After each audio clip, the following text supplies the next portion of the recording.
भगवान श्री कृष्ण कहते हैं, शांति से भी दुखों का अंत हो जाता है और शांत चित्त मनुष्य की बुद्धि शीघ्र ही स्थिर होकर परमात्मा से युक्त हो जाती है।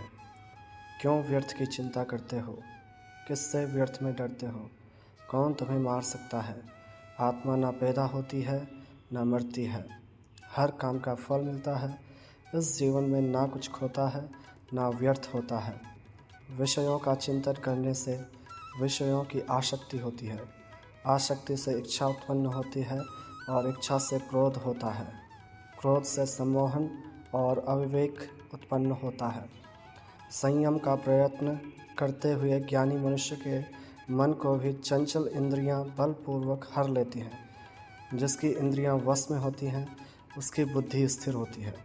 जो भी मनुष्य अपने जीवन आध्यात्मिक ज्ञान के चरणों के लिए दृढ़ संकल्प में स्थिर है, वह सामान्य रूप से संकटों के आक्रमण को सहन कर सकते हैं और निश्चित रूप से खुशियाँ और मुक्ति पाने के पात्र हैं। जय श्री कृष्ण।